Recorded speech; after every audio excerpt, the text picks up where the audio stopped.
তো আপনাদের হচ্ছে পরীক্ষা কোন প্যাটার্নে হবে সেটা আপনারা শিওর হয়েছেন তো?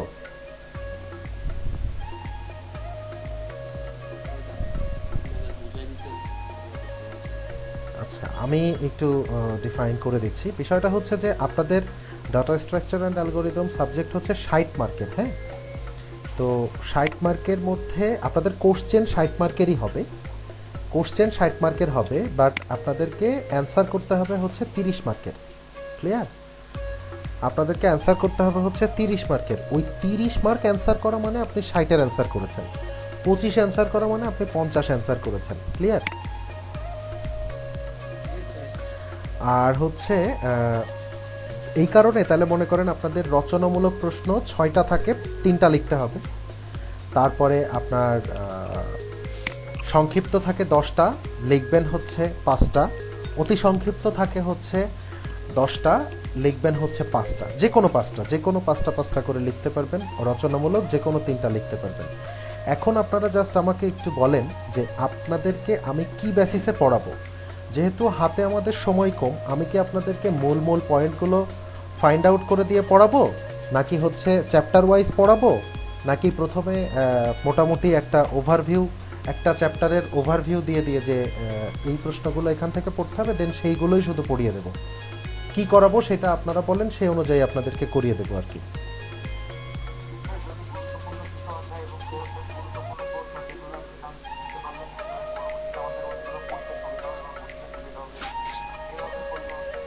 অনেস্টলি যদি কেউ প্রোগ্রামার হতে চান, বা এরপরে যে সাবজেক্টগুলো আপনাদের আছে লাইক 5th সেমিস্টারে জাভা, বা হচ্ছে 6th সেমিস্টারে প্রোগ্রামে আপনার হচ্ছে সফটওয়্যার ইঞ্জিনিয়ারিং প্রিন্সিপাল, এই সমস্ত সাবজেক্টগুলোর জন্য আপনার ডাটা স্ট্রাকচার যারা আপনারা প্রোগ্রামিং করছেন তাদের আজীবনই কাজে লাগবে। বাট আমাদের হাতে সময় আসলে কম, অতটাও কম না, 1 মাসের মতো সময় আমাদের হাতে আছে, তাই না? তো 1 মাস সময় আমাদের হাতে আছে যদি। হ্যাঁ, হ্যাঁ, এখন কত চ্যাপ্টার পর্যন্ত পড়িয়েছিলাম আমান সাহেব, মনে আছে কি? মোটামুটি 3 অধ্যায় ভালোভাবে শেষ হয়ে গেছে। 3 অধ্যায় আলোচনা চলছে। 3 অধ্যায় তো এরে তো মনে হয় আমি পড়াই ফেলেছিলাম। এর রেকর্ডও পড়ে। হ্যাঁ, এগুলো আমি পড়াই ফেলেছিলাম না? ফিল্ড রেকর্ড ফাইল এগুলো পড়াইছিলাম না?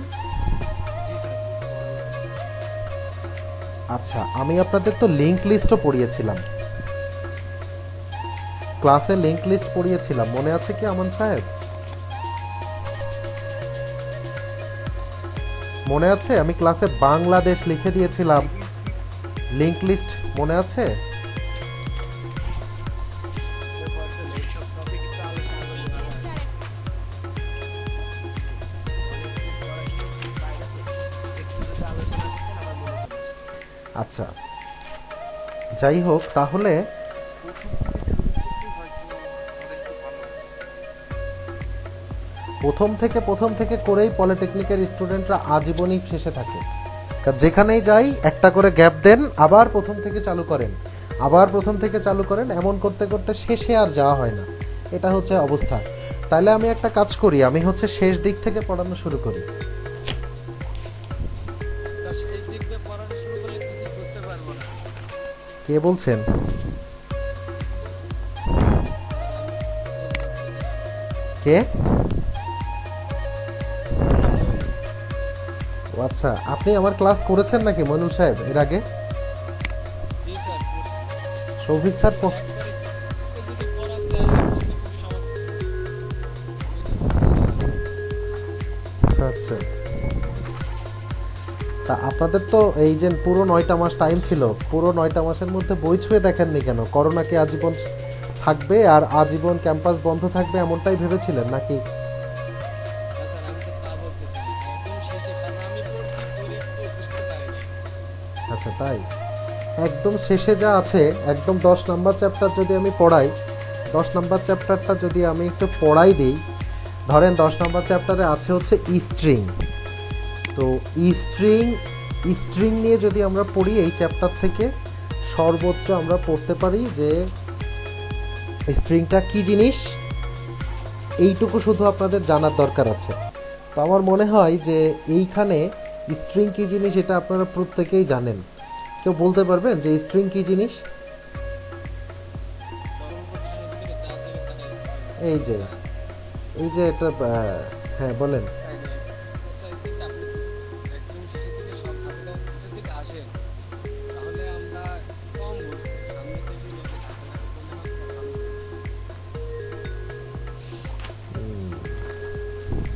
আপনাদের ওওপির ক্লাস কিভাবে হচ্ছে? স্যার কি শুনে নিয়েছে না স্যার স্যারের মতো পড়াচ্ছে বলেন?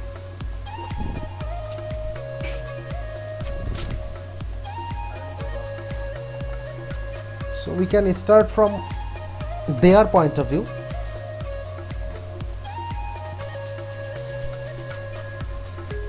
অবজেক্ট ওরিয়েন্টেড স্যার প্রত্যেকদিন একটা করে মোটামুটি অধ্যায় দেবে। তাহলে আমরাও সেভাবেই আগাতে পারি যে প্রথম থেকে হোক আর শেষ থেকে হোক যেখান থেকেই হোক আমরা একটা করে চ্যাপ্টার দেখাই দিতে পারি প্রতিদিন। এটাই মনে হয় বেটার হয় নাকি? যা হয় একটা হবে, কিন্তু আমরা মোটামুটি করেই ফেলবো যা আছে কপালে।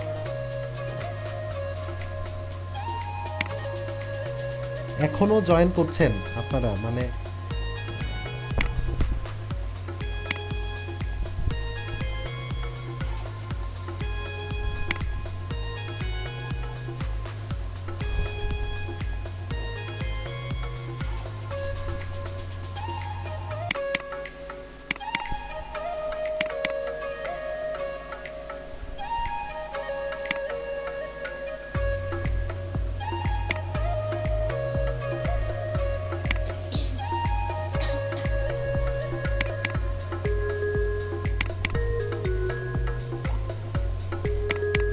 আমি তাহলে আপনাদের আজকে শুরু করছি হচ্ছে মোটামুটি 5th চ্যাপ্টারে স্ট্যাক থেকে শুরু করি। ওকে, স্ট্যাক থেকে শুরু করি, আপনারা দেখেন যে কি অবস্থা হয়, তারপর আমরা পিছনের দিকে যেতে পারি। যদি আপনাদের কোনো প্রবলেম হয় বা যে জায়গায় প্রবলেম হবে সেখানে তো আমি থাকবো, সেখানে তো আমি বলেই দেবো।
স্ক্রিনটা শেয়ার করেছি, আপনারা দেখতে পাচ্ছেন কি?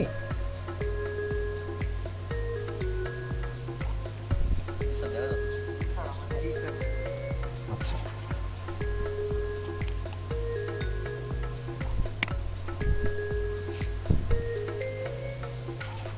সবাই ক্লিয়ারলি দেখতে পাচ্ছেন?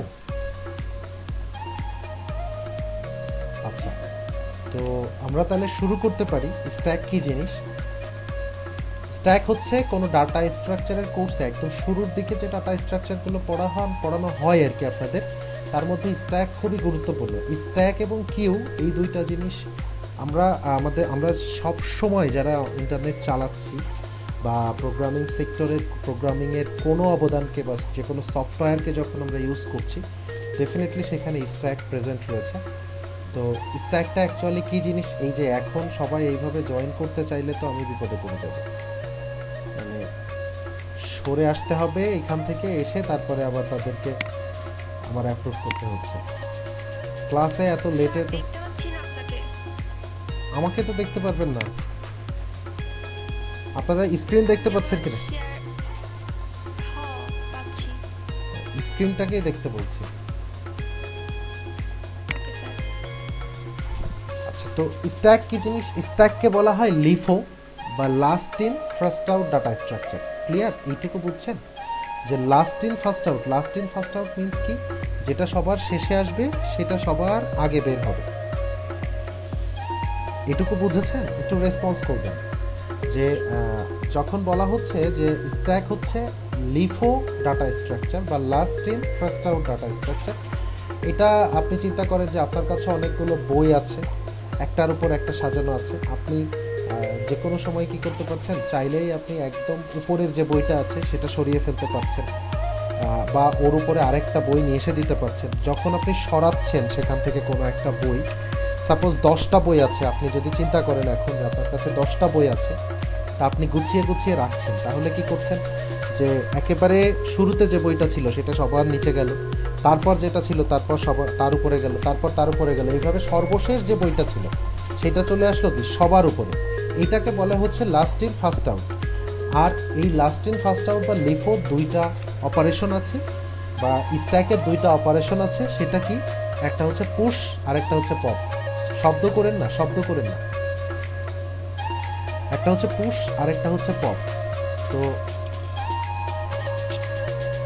যার ওখান থেকে শব্দ হচ্ছে, কথা বলার সময় ছাড়া বাকি সময়টুকু মিউট করে রাখেন।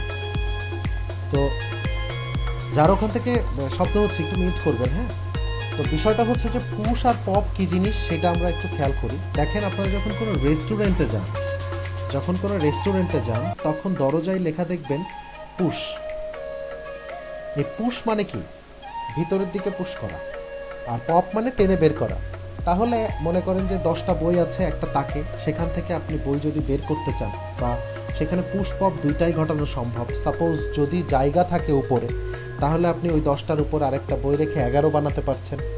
আবার যদি জায়গা না থাকে, তাহলে কি করছেন, ওখানে তো রাখতে পারবেন না, কোনো একটা মাইনাস করতে পারছেন, অর্থাৎ যে কোনো একটা বই সরিয়ে দিতে পারছেন। সরিয়ে দিলে তখন 10-এর ভ্যালু হয়ে যাচ্ছে 9। এক্স্যাক্টলি এই জিনিসটাই কিন্তু আমি আপনাদের লিঙ্ক লিস্টে পড়িয়েছিলাম, যে লিঙ্ক লিস্টের ক্ষেত্রে আমরা বলেছিলাম রেয়ার এবং অ্যাভেল, এই দুইটা অপশনের কথা আপনাদেরকে পড়িয়েছিলাম। টপ এবং অ্যাভেল। টপ মানে হচ্ছে যে ভ্যালুটা সবার উপরে থাকছে সেটাকে আমরা বলেছিলাম টপ। আর অ্যাভেল মানে হচ্ছে ফাঁকা স্থান, যে জায়গাটা হচ্ছে ফাঁকা থাকবে, বলে দেবে যে এটা ফাঁকা, সেই জিনিসটা একদম ফাঁকা করে দেওয়া হয়। মানে ওই স্পেসে, ওই জায়গায়, ওই মেমোরি লোকেশনে কোনো কিছুই থাকে না।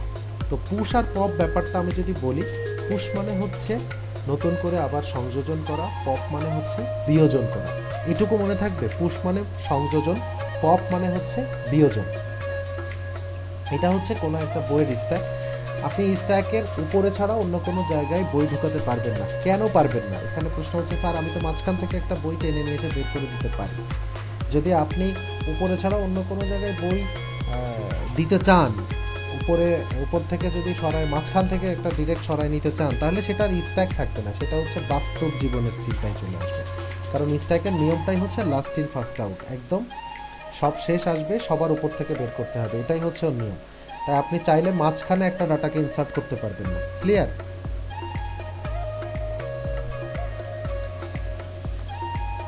স্ট্যাকের যে অপারেশন রয়েছে, দেখেন যে আমি অলরেডি আপনাদের সাথে আলোচনা করে ফেলেছি। দুই রকম অপারেশন, একটা হচ্ছে পুশ আর একটা হচ্ছে পপ। স্ট্যাকের উপরে নতুন যে বস্তুটা আপনি রাখছেন, হ্যাঁ, সেটা হচ্ছে মানে রাখার ক্ষেত্রে আপনাকে চিন্তা করতে হবে যে আসলে স্পেস খালি আছে কি। খালি না থাকলে তো আপনি রাখতে পারবেন না, এটা হচ্ছে ইস্যু। আর পপের ক্ষেত্রে হচ্ছে আপনাকে প্রশ্ন করতে হয় যে আসলে এটা মানে এর ভিতরে কোনো ডাটা আছে কিনা। ডাটা না থাকলে তার আপনি সেখান থেকে সরাতে পারবেন না। যেহেতু আমরা বলেছি পুশ মানে হচ্ছে সংযোজন আর পপ মানে হচ্ছে বিয়োজন। তো এই কনসেপ্টটুকু যদি মাথায় রাখেন, তাহলে খুব ইজিলি আপনি দেখতে পারবেন।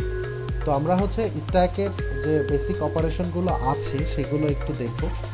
ধরেন পুশ আছে একটা অপারেশন। পুশ অপারেশনের মাধ্যমে আমরা কিভাবে কাজ করছি? পুশ হচ্ছে ইনসার্ট করে, যে কোনো একটা আইটেমকে ইনসার্ট করে। পপ হচ্ছে আইটেমকে ডিলিট করে। এটাই তো আমরা এতক্ষণ ধরে শিখছি, যে সংযোজন এবং বিয়োজন।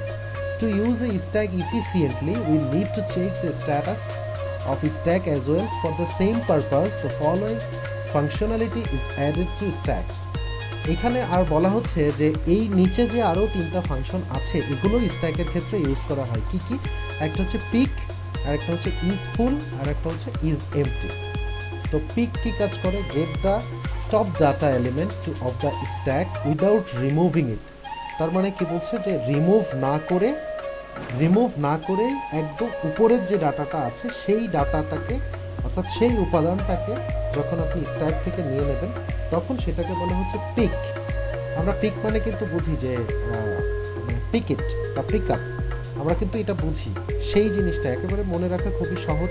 ডাটা স্ট্রাকচার কিন্তু এরকমই, যে ডাটা স্ট্রাকচারে কঠিন কিছু নয়, আপনি বাস্তব জীবনে যা চিন্তা করছেন সেইটাকেই ধারাবাহিকভাবে লিপিবদ্ধ করাটাই হচ্ছে ডাটা স্ট্রাকচার। এরপরে আছে কি ইজফুল। ইজফুলের কাজ কি? ও চেক করে যে আপনার স্ট্যাকটা পরিপূর্ণ কিনা। আর ইজ এমটি, এটা চেক করে যে আপনার স্ট্যাকটা খালি কিনা। ফর এক্সাম্পল ধরে নেন আপনারা যে এখন সাপোজ একটা জারে 10টা ধরেন, আমি বলতে পারি যে একটা জারে হয়তো টোটাল 10টা ভ্যালু আপনি ইনপুট করতে পারবেন, ঠিক আছে? 10টা ভ্যালু ইনপুট করতে পারবেন। তো ধরেন একদম প্রথমে আমি সাপোজ আমান সাহেবকে বলেছি যে আমান সাহেব আপনি গিয়ে দেখবেন, মানে এই যে আমি এক্সাম্পলটা একটু চেঞ্জ করি। এখন মনে করেন যে আপনার বাসায় গেস্ট আসবে, তো বাইরের ঘরে বা ডাইনিং রুমে বা ড্রয়িং রুমে আপনি স্পেস দিয়েছেন। তো ধরেন বাসায় গেস্ট আসলো, বাসায় গেস্ট আসার সাথে সাথে আপনার আম্মা তো আর সামনে চলে যায় না। নর্মালি বাড়ির অন্য কাউকে বলা হয় যে কারা কারা এসছে বসতে দাও, বসতে দেওয়ার পরে তো না খেতে দেওয়ার চিন্তা। তো যখন মনে করেন যে মানুষগুলো আসে, এসে বসে, ঠিক আছে, তো তখন বাড়ির কোনো একজন মানুষ দাঁড়িয়ে দেখে যে সবার জায়গা হচ্ছে কিনা। ক্লিয়ার? ধরেন আপনারা প্রথমে 10টা চেয়ার রেখেছেন ওখানে। এখন আপনারা দেখতে পেলেন কি যে ওইখানে 10টা চেয়ার রেখেছেন, 10 জন মানুষই এসছে, তাইলে কি হলো 10 জন মানুষই ওইখানে বুক আছে। তো যখন আপনি নাস্তা পাঠাচ্ছেন, বাসার ভিতর থেকে যখন নাস্তা পাঠাচ্ছে, তখন আপনার কাছে জিজ্ঞেস করবে না যে আমান মানুষ কতজন আছে, শরবত কতগুলো গ্লাস পাঠাবো বা কয়টা প্লেট পাঠাতে হবে ওখানে। এই প্রশ্নগুলোর সম্মুখীন হন কিনা আমান সাহেব? একটু রেসপন্স করবেন। তো এখানে ইস্যুটা কি দেখেন, প্রথমে আপনাকে কিন্তু প্রশ্ন করছে যে আপনাকে গিয়ে বলছে যে তুমি দেখে আসো যে ওখানে ঘরে কতজন লোক আছে। দ্যাট মিনস আপনাকে চেক করতে পাঠাচ্ছে যে রুম ফুল কিনা, আপনি 10 জনের অ্যাকোমোডেশন করেছিলেন, 10 জনই এসে পৌঁছেছে কিনা। এই কাজটুকু করে হচ্ছে ইজ ফুল, ঠিক আছে? আবার মনে করেন যে কোনো চেয়ার খালি আছে কিনা, এটাও আবার আপনাকে খেয়াল করতে হয়। আপনি তো গোনার সময় একবারেই, আমরা জেনারেল মাইন্ড সেটআপে একবারে চোখ দিয়ে দেখে ফেলতে পারছি যে কয়টা খালি, কয়টাতে বসে আছে মানুষ। 10টা দিয়েছিলাম, 2টো খালি, ওকে ফাইন, তাহলে 8 জন মানুষ এখানে আছে। ক্লিয়ার? বোঝাইতে পারছি আমি যে যখন আমি দেখছি যে 8 জন মানুষ আছে, তখন আমি দেখতে পাচ্ছি যে এখানে তো তাহলে আমার পুরো ব্যাপারটা তো ক্লিয়ার হয়নি। ওকে, যে তাহলে এখানে 2 জন মানুষ তো এখানে অফ আছে, তাহলে আমি এই 2 জন মানুষকে ওই 2 জন মানুষের কথা জানাইতে পারি যে 2টা এমটি আছে। সো আপনি খালি আছে না পূর্ণ আছে, এই 2টা জিনিস চেক করার জন্য আপনার 2টা অপারেশন কাজ করে। একটা হচ্ছে পূর্ণ আছে কিনা এটা চেক করার জন্য ইজ ফুল কাজ করে, আর খালি আছে কিনা এটা চেক করার জন্য ইজ এমটি কাজ করে, ঠিক আছে? তো এখন আপনাকে বললো যে কেউ বললো কি যে কোনো একজনকে ডেকে নিয়ে আসো। তো আপনারা নর্মালি কি করেন যে একেবারেই কর্নারে আছে তাকে ডেকে নিয়ে আসার চিন্তা করেন। কেন? কারণ সবাইকে না হলে পার করে আসতে হবে, এটা একটা ফ্যাক্ট। যেমন ধরেন নামাজের সময় আমরা কি করি যে একদম প্রথম কাতারে যে আছে সে এসে কি টাকা উঠাতে শুরু করে সব পিছন পর্যন্ত, নাকি প্রত্যেক জায়গা থেকে একজন করে ওঠে? কেন ওঠে? সব জায়গা থেকে একজন করে ওঠে বা প্রতিটা ফ্লোর থেকে একজন করে ওঠে, এটার পিছনে রিজনটা কি? যে এটা যেন টাইম কিল না করে। তো এই কাজটা হচ্ছে পিক করা, যে আপনাকে বলা হয়েছে যে আপনি যে কোনো একজনকে ডেকে নিয়েছেন, আপনি দরজার কাছেই যে আছে, একদম মুখে যে আছে তাকে আপনি ডেকে নিয়ে আসছেন। এই জিনিসটাকে যদি আপনি মেমোরি অ্যালোকেশনের ক্ষেত্রে চিন্তা করেন, ফর এক্সাম্পল আপনারা একটা ইন্টিজার টাইপ অফ ডাটা নিয়েছেন, সেখানে আপনি 8টা বিট অর্থাৎ 8টা বিটে আপনি কাছে লাগাতে পারবেন। সর্বোচ্চ কয়টা ডাটা রাখতে পারবেন? ওই 8টা বিটে 8টা ডাটা, এক বিট করে সাইজ যদি হয় তাহলে আপনি 8টা ডাটা রাখতে পারবেন ফর এক্সাম্পল। তাহলে আপনি ওই 8টা ডাটার মধ্যে এখন 8টাই যদি পরিপূর্ণ হয়ে যায়, ধরেন আমি ধরলাম বাংলাদেশের বানানে আছে 10টা লেটার আছে, দ্যাট মিনস আমরা ধরলাম যে বাংলাদেশের টোটাল ভ্যালু কত? 10। আমি ইন্টিজার টাইপ অফ নিয়েছি, তাহলে ইন্টিজারে তো আমার 16 বিট হয়, আমি ক্যারেক্টার টাইপ অফ নিয়েছি, ক্যারেক্টারে হয় 8 বিট। তো আমি কি ক্যারেক্টার দিয়ে বাংলাদেশ লিখতে পারবো?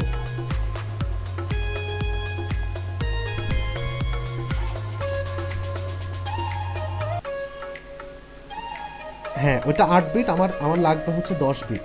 দ্যাট মিনস আমি কিন্তু তাহলে আমাকে কিসে যেতে হবে, ইন্টিজারে যেতে হবে। তো ইন্টিজারে যখন আমার 16 বিট আছে, 16টা বিট আমি লিখতে পারবো। আমি বাংলাদেশ লিখলাম 10টা দিয়ে, তাহলে আমার উপরে আরও কয়টা ফাঁকা থাকছে, 6টা আরও ফাঁকা থাকছে। এখন আমি চাইলেই আরও 6টা ডাটা ওখানে পুশ করতে পারবো, আর আমি চাইলে পপ করতে পারবো। যদি আমি পপ করি তাহলে কি হবে, যদি আমি ওখান থেকে কোনো ডাটা বিয়োজন করি, তাহলে আগে আমার মান ছিল কত 10, এখন যদি একটা বিয়োজন করি তাহলে সবার উপরে যেটা আসে সেটাকে আমার বিয়োজন করতে হবে, ভ্যালু হয়ে যাবে 9। আবার যদি বিয়োজন করতে চাই, এখন 9কে বিয়োজন করতে হবে, থাকবে কত 8। আবার যদি একটা বিয়োজন করি তাহলে আবার 8কে বিয়োজন করবো, থাকবে কত 7। ক্লিয়ারলি বুঝেছেন যে স্ট্যাক কিভাবে কাজ করে? এই অপারেশন পাঁচটা বুঝেছেন? Push, pop, peek, is full, is MT.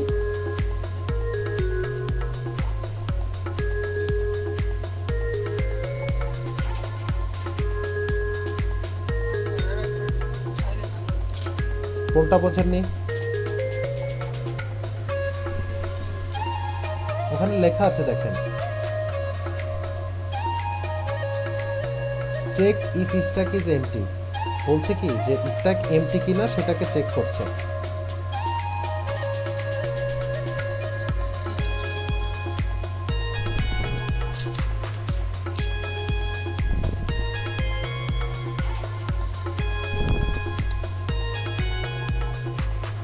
এই যে দেখেন আমি পুশ পপের যা বললাম সেটা এবার একটু যদি আপনি খেয়াল করেন, সাপোজ প্রথম চিত্রটা যদি আপনি খেয়াল করেন, প্রথম চিত্রে দেখেন এখানে প্রথমে ভ্যালু আছে কত 1, আমি 2কে পুশ করলাম, তাহলে এখন আমার উপরের ভ্যালুটা কত হয়ে গেল 2।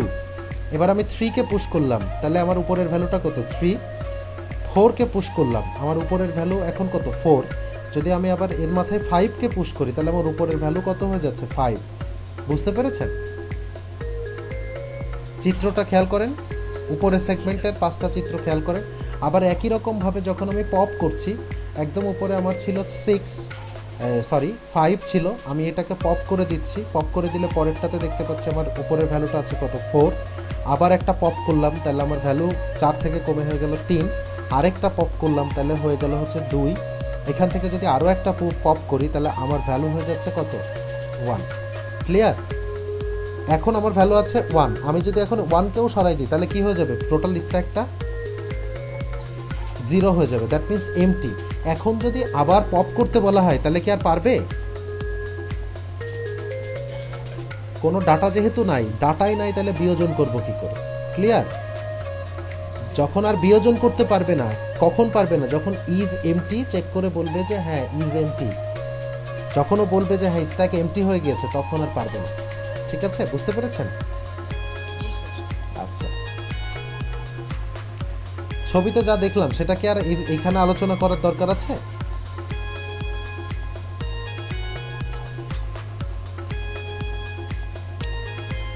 স্ট্যাকের ব্যবহারটা আমি এবার আপনাদেরকে বাস্তব জীবনে একটু দেখাই। আমরা যে ব্রাউজারগুলো ইউজ করি আর কি, হ্যাঁ, আমরা ব্রাউজারে প্রায় আগের ওয়েবসাইটে ফিরে যেতে ব্যাক বোতামে চাপ দেই।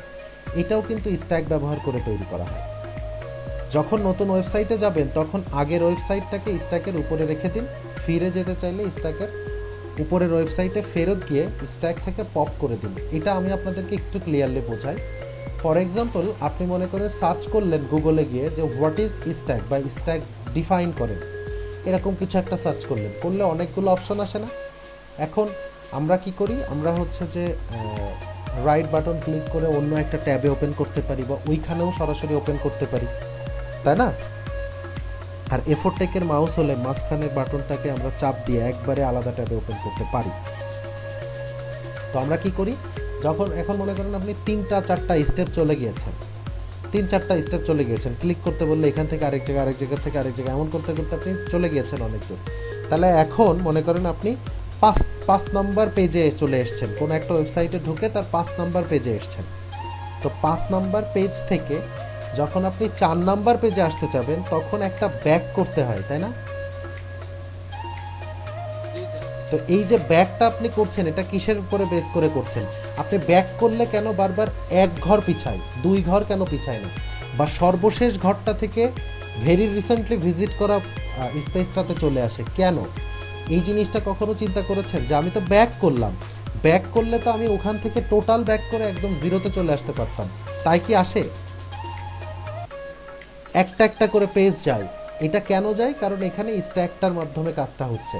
বুঝতে পেরেছেন? স্ট্যাকে যেমন আপনি সবসময় উপরের ডাটাটাকেই বাদ দিতে পারবেন, মাঝখান থেকে বা একেবারে নিচ থেকে কোনো একটা ডাটা বাদ দিতে পারবেন না। ক্লিয়ারলি বুঝছেন? জি স্যার। এই যে এখনো ছেলেমেয়েরা ঢুকছে, আমি এদেরকে কি বলবো বলে? আপনারা কি দেখতে পাচ্ছেন?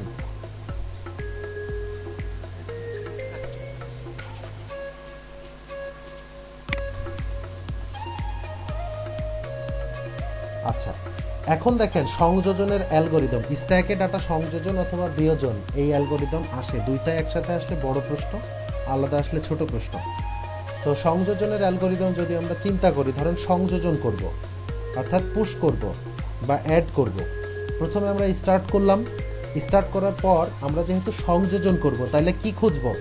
যে স্পেস ফুল কিনা, বা যদি ফুল থাকে তাহলে কি আমরা সংযোজন করতে পারবো? আর না স্যার। তাহলে আমরা প্রথমে আমরা কি করলাম? এখানে স্টেপ ভুল করা আছে। প্রথম স্টেপটা হবে স্টার্ট, সেকেন্ড স্টেপ হবে checks if the stack is full, মানে প্রশ্ন করছে যে স্ট্যাকটা ফুল আছে কিনা। ঠিক আছে, বুঝতে পেরেছেন? আমি এই অ্যালগরিদমটার আরেকটা পার্টও আছে, আমি হচ্ছে আগে আপনাদেরকে মৌখিকভাবে বুঝাই নিই। যে আমি চেক করে দেখলাম এটা ফুল কিনা, যদি ফুল থাকে তাহলে কি হবে? এক্সিট হয়ে যাবে, মানে বলবে যে এটা তো ফুল, তাহলে আপনি আর নতুন করে সংযোজন করতে পারবেন না। ক্লিয়ার? আচ্ছা, যদি ফুল না হয়, যদি ফুল না হয়, if the stack is not full, যদি ফুল না হয় তাহলে কি হবে? Increments top of point next empty space. তার মানে কি? ধরেন আপনার 10টা স্পেস রাখার জায়গা আছে, আপনার কাছে 6টা ডাটা আছে, আপনি নতুন একটা সংযোজন করতে চাচ্ছেন, তাহলে 6-এর উপরে তো সেই ডাটাটা আসবে নাকি? চিত্রে দেখছিলেন, তাহলে 6-এর উপরে যে ডাটাটা আসছে সেটা কত নাম্বার ডাটা হবে?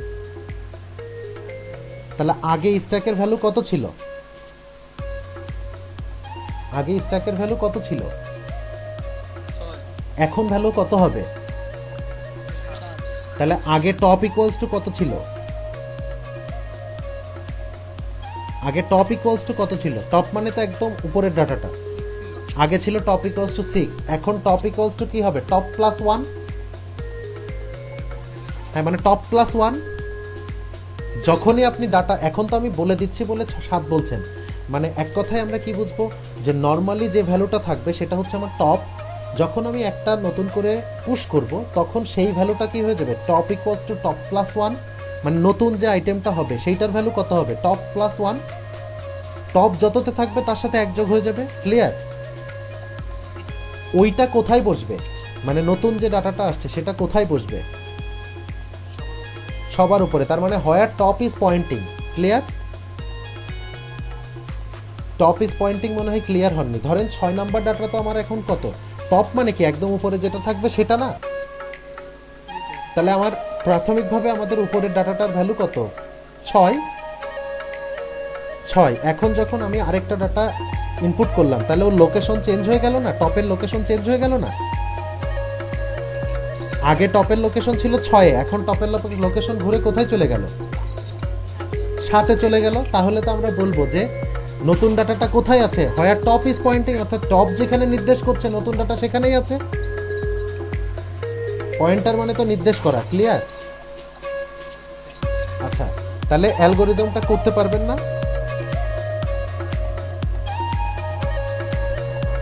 আমি দেখেন এখানে দেখাই দিচ্ছি, অ্যালগরিদমটা এখানে আছে। অ্যালগরিদমে কি বলছে? প্রথমে স্টার্ট করলাম, স্টার্ট করে সেকেন্ড স্টেপে এসে আমি মনে করেন পাঠাই দিলাম আপনাদের আরিনকে পাঠাই দিলাম কি যে দেখে আসেন যে এখানে স্ট্যাকের মান ফুল কিনা। যদি ফুল থাকে নতুন করে তো আর আমি ডাটা দিতে পারবো না। তো ওকে গিয়ে বলে আসলাম, ও আসার আগ পর্যন্ত বসে বসে আমি আর আমান চিন্তা করছি যে নতুন আরেকটা ডাটা এখানে ইনপুট করা যাবে কিনা।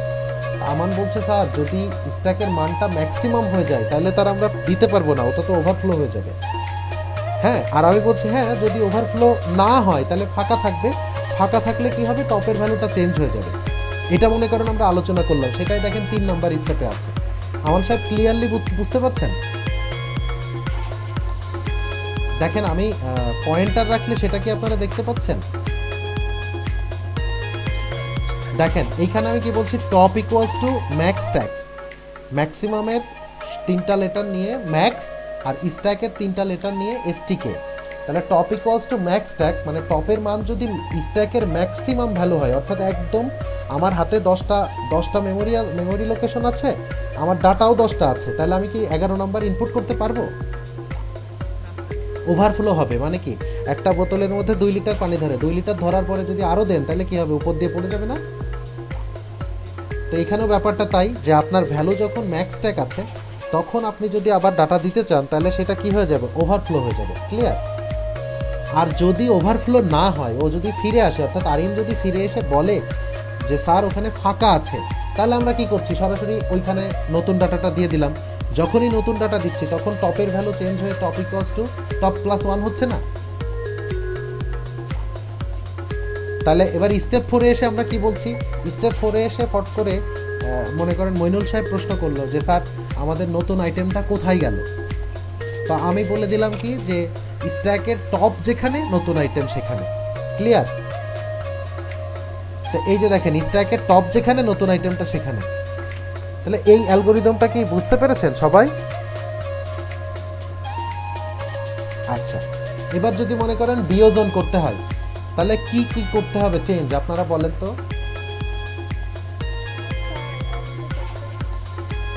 হ্যাঁ, কে? দেখতে হবে আইটেম আছে কিনা। আচ্ছা, কে দেখতে পাচ্ছেন না বলেন? আপনার ওখানে ইন্টারনেটের প্রবলেম হচ্ছে, সেটা একটু ফিক্স করেন। আপনারা সবাই দেখতে পাচ্ছেন না? আচ্ছা, ওনার ওখানে হয়তো লোড হচ্ছে না। আচ্ছা, বলেন তো যে যদি এখন আমরা আইটেম বিয়োজন করতে চাই তাহলে কি করতে হবে আমাদের? দেখতে হবে আইটেম আছে কিনা। আচ্ছা, আইটেম আছে কিনা তার মানে আমরা জিজ্ঞেস করব এমটি কিনা, তাই না? এমটি থাকলে তো আর বিয়োজন করা যাবে না। এটাতে যেমন জিজ্ঞেস করলাম ফুল কিনা, তাহলে ওইটার বেলায় গিয়ে কি প্রশ্ন করব যে এমটি কিনা। যদি এমটি হয় তাহলে ধরেন এবার আমি পাঠালাম মইনুল সাহেবকে যে মইনুল সাহেব আমরা ডাটা বাদ দিয়ে দেবো, বা আপনি ক্লাসরুমে গিয়ে দেখে আসেন 40 জন বসার জায়গা থেকে স্টুডেন্ট ওখানে আছে কিনা, যদি থাকে 10টা ডেকে নিয়ে আসেন। ধরেন আমি এইভাবে বলতেছি যে যদি থাকে 10টা ডেকে নিয়ে আসেন। এখন মইনুল সাহেব যদি গিয়ে দেখে যে রুম ফাঁকা, তাহলে কি সে 10টাকে ডেকে নিয়ে আসতে পারবে? তো সে এসে কি বলবে যে স্যার ওখানে তো মানুষই নেই, আপনি ডাকবেন কারে? আমি তো ডাকতে গিয়ে 10 জন নিয়ে আসলে তো মাইনাসে চলে যাবে মান। তার মানে কি আন্ডারফ্লো হবে না? আন্ডারফ্লো। বেশি হয়ে গেলে যদি ওভারফ্লো হয়, কমে গেলে তো আন্ডারফ্লো হয় নাকি? এটুক তো বোঝেন। বেশি হয়ে গেলে ওভারফ্লো আর কমে গেলে কি আন্ডারফ্লো। আমি নিয়ে যাই, দেখেন এই যে দেখেন এই চিত্রটা যদি আমরা দেখি তাহলে পুশ অপারেশনটা দেখেন, আমাদের বাম পাশের অংশে দেখেন এ বি সি ডি 4টা অপশন আছে। আমি যদি এখন ই কে এনে পুশ করি, আমার এখনকার টপের ভ্যালু শুরুতে কত, ডি না? প্রথমে আমার টপের ভ্যালু কত, ডি। তো আমি যদি এখন ই কে এনে পুশ করি তাহলে আমার টপের ভ্যালু কত হয়ে যাচ্ছে, ই হয়ে যাচ্ছে। ক্লিয়ারলি বুঝেছেন? এখনো যারা ক্লাসে আসছে তাদেরকে কি ঢুকতে দেওয়া উচিত?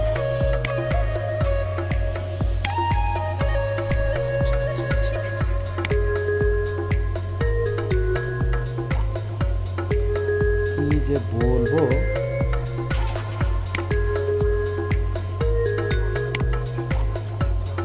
না যদি একবার কেউ ঢুকে ফেলে তাহলে তাকে আর আমার পারমিশন নিতে হবে না, সে এমনিই ঢুকতে পারবে। আচ্ছা, এবার দেখেন যদি আমি আইটেম বিয়োজন করি তাহলে বিয়োজনের ক্ষেত্রে প্রথমে গিয়ে জিজ্ঞেস করছি কি এমটি কিনা। যদি এমটি থাকে তাহলে তো আর আমাদের কাজটা হবে না, নাই ডাটা, তাহলে বাদ দেবো কী করে, তখন ইরর দেখায় বন্ধ হয়ে যাবে। আর যদি এমটি না থাকে তাহলে প্রথম একদম উপরে যে ভ্যালুটা আছে সেই ভ্যালুটাকে সরাই দেবো সবার আগে, তাই না? তাহলে আগে যদি মান বাড়তো এখন কি হবে, হ্যাঁ এখন মান কমে যাবে। তার মানে আগের বার ছিল টপ ইকুয়াল টপ প্লাস 1, এবার কি হবে, টপ মাইনাস 1। দেখেন সবাই ক্লিয়ারলি বুঝতে পেরেছেন। এবার দেখেন একেবারে সহজ অ্যালগোরিদমটা যেভাবে আমি সাজিয়েছি একদম সহজে বুঝতে পারবেন। প্রথমে কি করলাম, স্টার্ট করলাম, তারপরে প্রশ্ন করলাম ইজ ইওর স্ট্যাক এমটি, প্রশ্ন করলাম যে এটা এমটি কিনা। তাহলে ওর উত্তর তো দুরকম আসতে পারে, হয় হ্যাঁ অথবা না, তাই না? তাহলে যদিও উত্তর দেয় যে টপ ইকুয়ালস টু নাল, তার মানে কিচ্ছু নাই ডাটা, অর্থাৎ টপ ইকুয়ালস টু 0, তাহলে আমরা ডাটা প্রিন্ট করতে পারবো না, ওখান থেকে সরাইতে পারবো না, লিখে দেবো কি আন্ডারফ্লো, অর্থাৎ ডাটা নাই, তাই আমি আর সরাইতে পারবো না। আর যদি ডাটা থেকে থাকে তাহলে কি হবে, একদম উপরে যে ভ্যালুটা ছিল সেটাকে সরিয়ে দিলাম, সরিয়ে দিলে এখন আমার ভ্যালু একটা কমে গেল, তাই না? আগে ধরেন 6টা ছিল, এখন আমি একটা কমাই দিলাম, তাহলে আমার ভ্যালু কত হয়ে গেল, 5টা। তাহলে টপ ইকুয়ালস আগে টপের ভ্যালু কত ছিল, 6, এখন কত হলো 6 মাইনাস 1, 6 মাইনাস 1 তো, তাই না? তাহলে top equals to top minus 1, clear?